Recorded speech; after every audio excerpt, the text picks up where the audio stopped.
Summer is officially coming to an end. Labor Day marks the unofficial end, and the autumn equinox on Sunday, September 22nd, marks the official beginning of fall. There's a whole lot of energy to be harnessed at that time. We, along with two of our soul sisters, astrologer Stevie, Calista, and energy healing practitioner Lizzi, Cutler, will be hosting a free workshop to help you get unstuck and move forward in your life.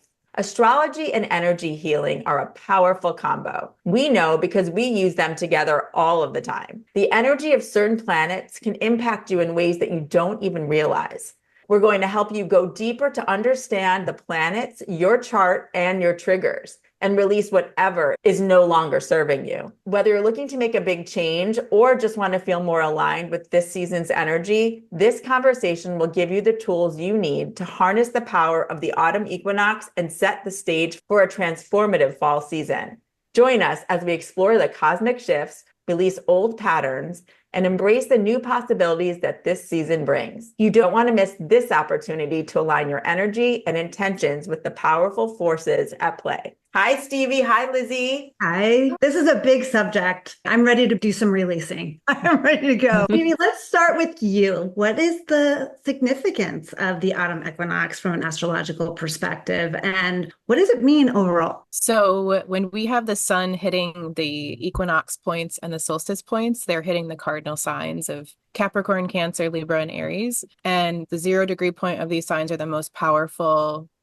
It's the most powerful place the sun can possibly be. So this one specifically means that the sun's going to be moving into Libra on the 22nd. We start Libra season. But more importantly, this equinox is really a signifier of this is when we balance light and dark. This is when we go into more darker days. And so we start honoring our darkness. We have less light and more darkness. This is really a time where we're trying to find balance in our lives. And because we're starting Libra season, it has everything to do with who we are being and then who we're being in relationships to other people, because Libra signifies the mirroring back that we do. And the Libra sign or archetype is an air sign that really wants harmony and balance. It's not necessarily a destination they ever get to. I always tell that to my clients that have a lot of Libra, but it's more about the journey of trying to find that in yourself. And this season also really represents the season of harvest and gratitude. And when we're talking about honoring our darkness, we're talking about transformation, letting go, starting to go inward. And so these points in the year, the wheel of the year, really, really significant for our bodies is because we're changing. As we move into this equinox season, we're moving into the fall in the northern hemisphere or the spring in the southern hemisphere, and you want to give yourself a lot of space because your body's changing with it. These are like the cycles are in our bones, and so we want to honor that change and transformation in ourselves too. Can you also talk about the kind of astrology that you practice? Sure. So it's a little mixing pot of multiple things, but mostly I studied evolutionary astrology and shamanistic astrology, which means that my focus is on where your soul came from in past lifetimes and the places in which you were stuck or the karma that you're working on in this lifetime and how you work through that energy. And shamanistic astrology is really the practice of honoring the planets as energy bodies. And so it means that Jupiter has an energy and almost a personality, etc. And we can honor them in that way and work with the Earth's energy to work with the energies in our bodies. I love that. And when you talk about the idea of stuckness, it's a perfect segue to say hi to Lizzi and talk about what you do. Hi. So I help people get unstuck, and I'm able to feel and sense what programs are coming up from this lifetime as well as past lifetimes, as Stevie does, and help understand how our brain, our mind, this computer that we have to work with is meant to look back and assess the future. And yet it doesn't do a great job at actually predicting the future. It's just planning on how to keep ourselves safe as we move forward based on past experiences. The challenge here is that we're still running on really early childhood programming. And so I help my clients clear some of that up, upgrade the software, as I like to call it, so that they can move forward. So by looking at the triggers and the programs of our childhood and past lives, we're then able to take an adult perspective to it and really start looking at it from a fresh view, which once we change what we believe, changes the reality that we see in front of us. So we are really able to get unstuck by looking at some of the shadow and looking at some of the darkness that we were programmed with, acknowledging and really truly honoring that it came from a place of trying to keep us safe and then letting it go so that we can move forward. I also want to just bring up, because we've used the word energy already a bunch in just starting this conversation. And when we talk about energy, for those who aren't super familiar with what that means, when we talk about it from an astrological perspective, when we talk about it within our actual own beings, what do we mean? So my favorite example is 100% of us have walked into a room with someone having their back to us and known either something bad happened or they're in a bad mood, or we can sense that something is going on before we see their face or they speak. That's us reading the energy. And I think what most practitioners like Stevie and I have done is gotten quiet enough to put words to that feeling that we're all feeling. It's not that I'm feeling something that Robin or Karen, you guys don't feel. It's just that I'm able to put words to certain things based on what I'm sensing and feeling. And Stevie, I don't want to speak for you there. I love that example. That's a great example. And I always think about it in terms of the energy is always moving. And so we have our own energy based on our beliefs and history and soul essence, and so many things go into that. So we bring our energy to the table and we affect other people's. It's just you can't see it, right? And then the planets bring in new energy. They're literally like beaming energy down into us. As the cycles move through us, the energy shifts and changes based on who's more prominent.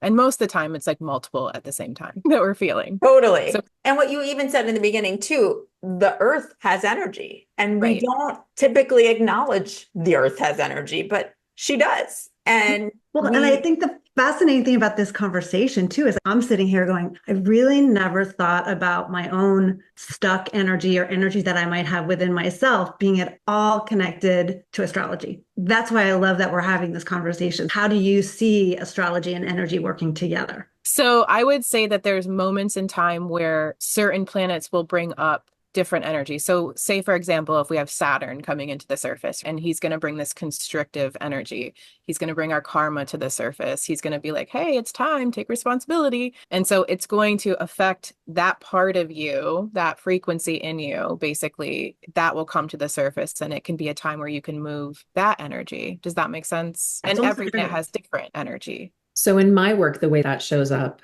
and by the way, for everybody listening, I'm as new to astrology as you are. If someone says, where is this thing in your chart? I don't know what anybody is saying either, which is why I do sessions with Stevie. The way that it impacts the work that I'm doing is certain triggers will come up, and in a 3D perspective and like a normal day-to-day life perspective, we create a story around it. Like, my mom said this, I got mad because of this and this. And then I'll talk to Stevie and she's also, this planet is bringing in this energy. And that was what prompted your mom to bring this thing to light so that you could address it. So it feels a little bit like there's karma, there's divine timing happening. There's almost like a divine map that Stevie is looking at and reading. And as Stevie's doing that, I'm weeding the triggers out. Oh, now we get to look at this piece. And it's not, to me, it's not about ever being done. There's not necessarily a finish line. It's just where we are as far as like cooking the meal. Yeah, it's like things come to the surface as they need to. And it's up to us to choose, do we want to weed through that or not? I like that analogy,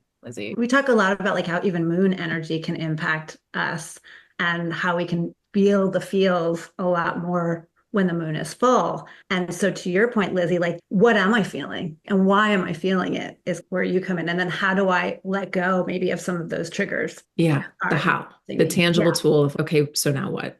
Yes. Yeah. And to me, it's like peeling back the layers, right? So Totally. The more that comes up that you remove, the lighter you begin to feel. And yet there's still more bubbling, but it does change your energy. Hopefully you begin to feel more yourself, able to really get to that core of your essence. And I think a big part of this, if we talk about the intention behind all of this work, is to help ourselves. Like, I started on this journey to help myself and then learn how to do it for others. But for me, it was about learning how to come home. Like all the different whack-a-mole triggers that come up in the world, I can't get everyone to say what I want, how I want them to say it to me. But if I can change the way I'm responding to the comments or to the world not behaving exactly as I want it to behave, then I can hold my peace and stay centered in the now as much as I humanly can. And that to me is the work. When we say I'm doing my work is how do I keep my state of peace in the whole essence of law of attraction, that if I keep my peace, more peace will come. And my goal is to be content here. So if I want to be content and I need to hold my peace, I need to stop getting triggered by all these things around me. And now the planets are messing with me too. So how do I use this to my advantage? And I was actually reflecting on this, knowing that we were doing this upcoming workshop. And I was thinking about how when I look back 10 years ago, 15 years ago, when I wasn't doing all of this work, how different I would respond and actually operate on a daily basis. And I have to say that I now operate at a very even place. It really takes a lot to rattle me. And then when I do get rattled, because we all do, that is the human part of being here, I'm able to reground myself much quicker than I ever was before. Yeah. And it's almost like that just is my constant. And that's what I wish for everybody to have that. To me, the win of all of this work is the recovery time happens quicker. Not that we're not going to get triggered. You're going to get triggered, you're going to cry, you're going to lose your shit. But to me, when I can recover after a day versus 2 weeks, that's a huge win because I'm spending only one day in that negative place or the challenging place, which law of attraction is going to give me more of, versus 2 weeks of hitting the, I don't like this, I don't like this, I don't like this. What I love about what Stevie does too is in giving us this map of where we've come from in a past life, but actually what we're here to do. And then you can layer on, Lizzie, all those triggers. It's like they definitely work together because you're here to learn patience or to mend that relationship with your mother. Like all the things that are the triggers are already mapped out for you in your chart and what you're here to learn in the first place. So if you can overlay those experiences like, oh yeah, that's what I'm here to learn. Oh yes, that based on my astrology, that's part of my challenge in this lifetime. Yeah. To your point, it Totally. just gives you that recognition of, oh, that's what that is. Instead of it being done like to you, it's the for you experience. Totally. Yes, it is that validation. Speaking of, can we give everybody listening or watching an example? Sure. One huge part of our chart that really signifies where we're going to be triggered and where we have massive trauma from past lifetimes, especially, I've really found that with my clients, is the asteroid named Chiron. And he's in between Saturn and Uranus, and he has a weird orbit, but his energy is like a key in our map to not only where we've been so wounded and abandoned and pained, but also where we have these keys for other people and where we can heal. We have to heal ourselves first, right? And we do this through our whole lives. And then we have keys for other people based on whatever it is that we've healed in ourselves to help others. So everyone is a healer, right? Everyone has these keys in their chart. And Chiron really is this signifier of the places in which we can feel really stuck and really helpless. But when we work with it, it's the most unbelievable gift that we have. Like it turns whatever that saying is, where like the hardest place becomes the most magic, the most gift that you actually carry. That's Chiron in the chart. And I think most people have not heard of Chiron, by the way. So I love that we're using Chiron. I desperately want to go look at my chart right now to remember where it is. So from my point of view and my work, the energy edits that we would do around that, and just to fill you in, an energy edit is where we do a little, almost like a mini meditation, like a guided meditation, where we go back to find where it was programmed. So we're not treating the symptom of it, we're treating the cause, so that we can see where, let's say, 6-year-old Lizzi first experienced these negative experiences. And then as a brilliant little girl that I was, programmed to try to not have that happen again. And so as an adult looking back on that, I can then change the way I'm responding to it. And so I call that an edit. And the edits that I would do for something like Chiron are either side of the fear of getting hurt. So in this example, the fear of getting hurt, it could be as, I don't want to say mundane because it's not as a little kid, but as simple as not being picked on the playground in recess, or not being asked to sit with the friends that you thought you were friends with, or having a parent be too busy to pay attention to what you're doing right at that moment, and not having the awareness of, oh, I thought we were all in. I didn't realize you were going to respond that way. Therefore, I can't trust me and the way that I show up in the world because I thought we were good to go. So I'm going to hold back a little bit. And it gives us almost like a leash of pulling ourselves back in order to not get hurt. And that energy of retracting is going to impact everywhere that we show up. And this is how Chiron is showing up for us. On the flip side of that, is the fear of hurting others. And there might have been, just like mom might not have meant to ignore me in that moment, I probably didn't mean to hurt the people that I hurt, whether it was as a little kid or I saw someone get hurt. So the fear of hurting others is equally as intense. And so by clearing both of them out, it's like we're clearing both sides of the door so that the door can sway again, because it's unintentional. And when we forgive ourselves, we forgive others. And when we forgive others, we forgive ourselves. So it needs to happen in both. And I would say for those listening right now or watching, that even when you are bringing up what those are, and if we were to say, think about when you were a little kid, there's certain images that come up for you that you might not have thought of however many years. And or maybe there's some more recent ones, because sometimes it is easier to start more recent and work your way back. But even listening to you, I had certain images come up that I haven't thought about in years, right?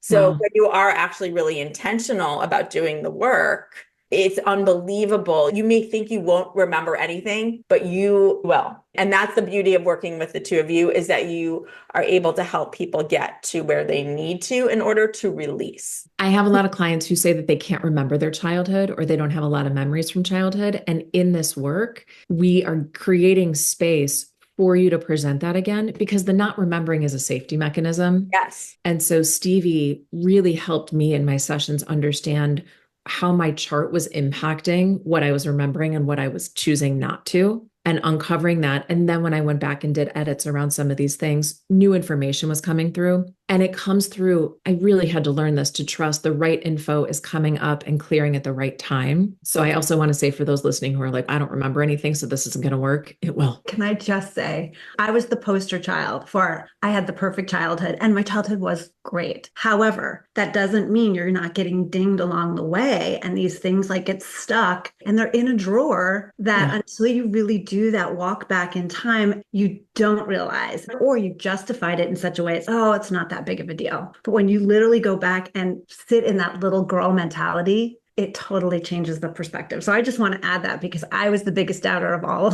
that this could work or help in any way. And it really does. Yeah, I think Chiron too, like we look at him as the places in where we feel abandoned, but then we start, like Lizzi said, we'll start to abandon ourselves because the belief starts to get stuck. So then we'll start abandoning that. And then when we feel it from another person, we get super triggered by it because there's this like deep-seated wound. And I find too, when working with clients, like these wounds go back way back in lifetimes. And so they're like themes almost. And then they play out in this life in a certain way through like a parent, or like you said, on the playground, or however we're attracting that wound to be healed. But they're really, the root is like, we've carried them in this trauma essentially from past lifetimes. So they're really big pieces of us that can be very healed and then used to help other people too. I just want to add in here, I've had some clients share with me almost like a trepidation to clearing some of this, because it feels either I'm okay with the way things are, or I'm more okay with the way things are, and I'm not so sure what's going to happen if I let that go. And so I would like to add, the work that we're doing is about slowly and gently releasing these things so that your nervous system and your fight or flight response still knows I'm okay. So this isn't about ripping off the wound and then leaving you exposed. It's really more about helping your thinking mind work with it so that it can help you move forward, so that you feel freer from all those limitations. So it really is about feeling free and light and breezy and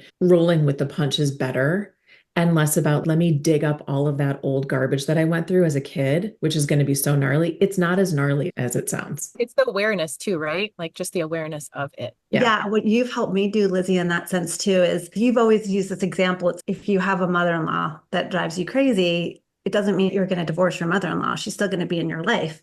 However, if you can really recognize the source of that irritation and where it came from, you can at least say, oh, no, that's what that is. And even in that moment, it gives you more tools and more ways of dealing with that experience. Yeah. This is about giving you tools, not opening wounds. And there's this synergy in what we're talking about, in what Chiron represents in your chart, and how you can take your power back in many ways. So someone who doesn't understand the nitty-gritty of astrology, I've actually always shied away from it because most astrology readings that I have are so filled with this planet is conjunct that one and all of the like details of what happens. And what Stevie is brilliant at is just telling you how it impacts you. So not about what's happening. She'll maybe give me a little bit of that, knowing that it's going over my head, but I think Stevie's hoping some of it will stick for me. But really, she's giving me like, she's okay, this is what's happening in your chart. So you want to look at this on these dates in this way and be aware that this type of trigger might come up. And here's how you can look at it differently and use it differently. So it's so tangible and actionable that it feels like I'm suddenly given this empowered space of, okay, shit might hit the fan on this date.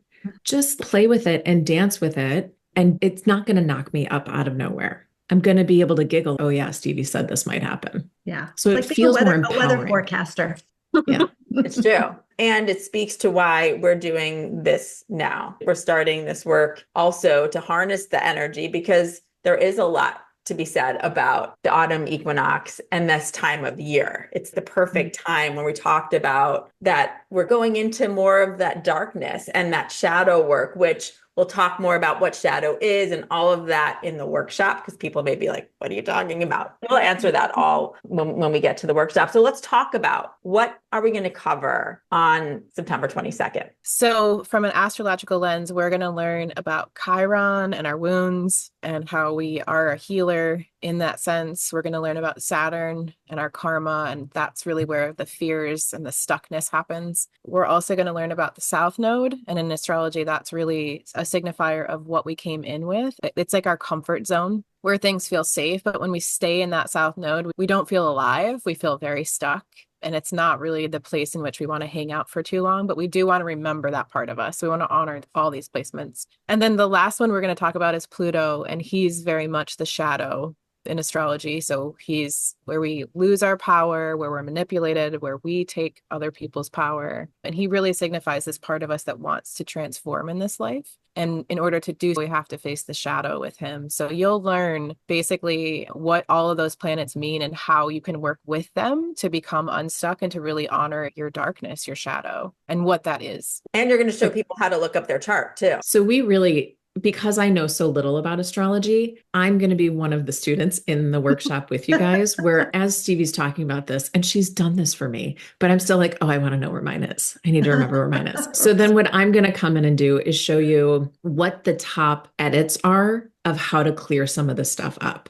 So Stevie's going to show us how to find it, and I'm going to show you how to clean it. And the duo of that. So Stevie's giving us the awareness, and then I'm going to show us where it was created, how it was programmed, how it was stored for you, how it might be showing up for you. And I'm so excited about this. I've had my astrology done multiple times, and I still forget the meaning of all these planets and the impact. It's like almost this subconscious impact that it's having on day-to-day life, and then how to work with them. Yeah, how to work with them and how to release this energy that is holding us back. And it's the perfect time to do it. And I just love also when we talk about these different planets and the asteroid Chiron and giving them those personalities. I think also it ends up helping to make it stick. So you have that, and then you have Lizzi bringing all of this energy that will end up formulating for you into memories. And whether those memories come to you in a vision or a feeling, you're going to feel it. We've done this work now for quite some time. We can tell you, even if you don't think you can do it,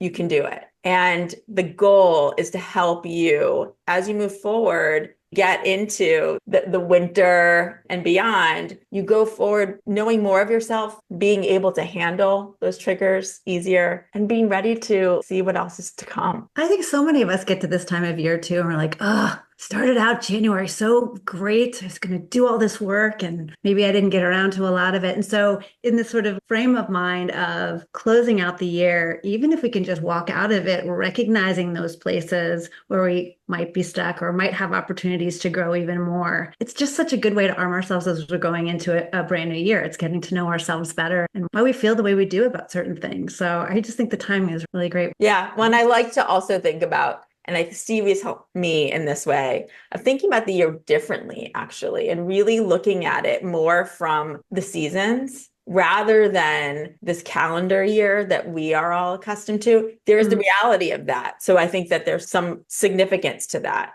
And starting to think about it just differently. So to me, it's like you think about this fall and autumn equinox, which then we have the winter solstice, which is something else I'm sure we'll all talk about when it's closer to that time, but then really then leading to that spring equinox, and where it'll be really interesting for us to revisit where we are from that fall equinox to the spring equinox, having done this work. So I think it's all this journey that we get to be on together, and to start to think about things differently, because now you have the knowledge. Prior to all working together, I didn't have this knowledge. I was thinking about the year in the way it was just served up to me.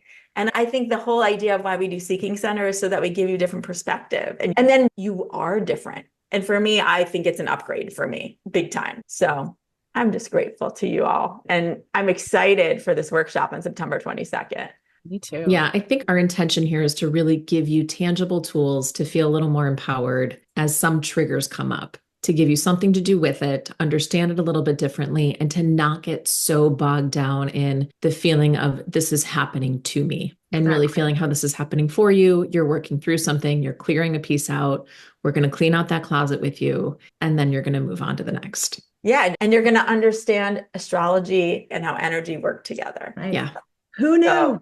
So you can sign up for the 1 hour workshop, which will be on Sunday, September 22nd at 5 p.m. Eastern at theseekingcenter.com/workshop. We'll also have the link in our show notes and on our socials. We can't wait to see you there. Thank you.